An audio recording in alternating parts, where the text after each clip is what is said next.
Gumugulong na ang investigasyon ng Department of Foreign Affairs o DFA kaugnay ng reklamong pangmumolestya laban kay Philippine Ambassador to Kuwait, Shulan Primavera.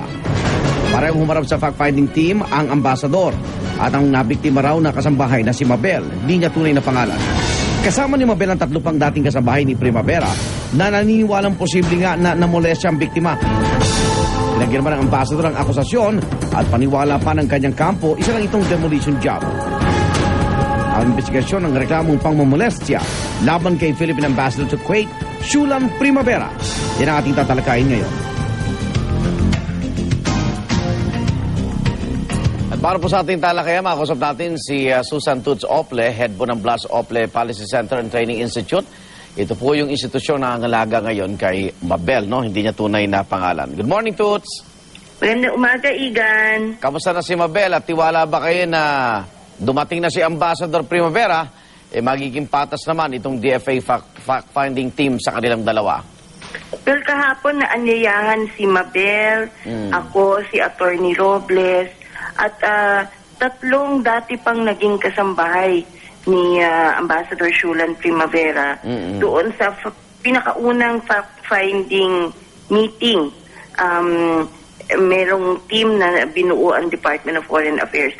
Sa umaga yata nila nakausap si Ambassador Primavera, sa hapon naman kami at nabubuhayan naman ang loob si Mabel dahil kahit papano nakita niya na may proseso ang DFA. Pero di ba pa-retiro na rin si Ambassador next year yata, Toots? Yun din ang pagkaalam ko. Oo. Yung sa amin naman ito ay tulak din ng aming mandato na tumulong sa mga OFWs na may problema. Pero kung titignan ng record ni Ambassador Primavera, ngayon lang siya may reklamo ng pangmomolestya. Tama ba? Pambihira din kasi na may isang kasambahay na talagang yung pinakahakbang na gagawa ng sworn statement of affidavit laban sa kahit sino na taga-embahada, no? Much less an ambassador. Bihira umabot sa ganyang stage.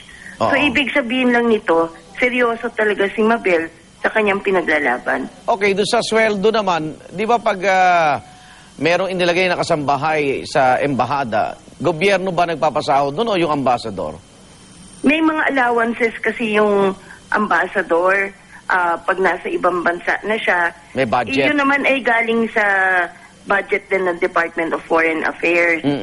Yung sa sweldo naman, ang issue lang namin doon ay napakalinaw sa POEA na ang standard ng sweldo sa isang kasambahay pag nasa ibang bansa na siya ay dapat nasa US 400. Ang pasweldo ni Ambassador on the average sa kanyang mga kinukuhang kasambahay sa OWA shelter ay nasa $60 to $80 o wala pang kalahati ng prescribed wage ng POEA. Okay, kung hindi niyo makuha ni Mabel yung katarungan sa DFA, may plano na ba magsampa siya sa regular na korte? O anong plano? Nais naming unahin muna yung at tapusin yung proseso ng DFA? Nasa DFA. Kasi si Mabel naman, ang hanap lang niya wag na ito mangyari sa iba So kung maipakita naman ng DFA na may mga reforma, pag nakita naman nila, pinakita nila sa publiko, hindi lang kay Mabel, kundi sa lahat ng OFWs, na kaya nilang panagutin, no? Kung sino man ang hindi gumalang sa karapatan ng OFWs. Sa tingin ko si Mabel, gusto na rin niya mag-move on sa buhay niya. So, it's an option, pero sa ngayon, ang tinitingnan niya talaga lang ay yung katarungan sa tulong ng DFA. Okay. Maraming salamat. Good morning, Toots. Maraming salamat. Susan Toots Ople po, head ng Ople Center. At doon sa mga iba dyan na OFW, maglakas din kayo ng loob na magsumbong. Andiyan naman ang Ople Center. Yan po ating naging talakayan.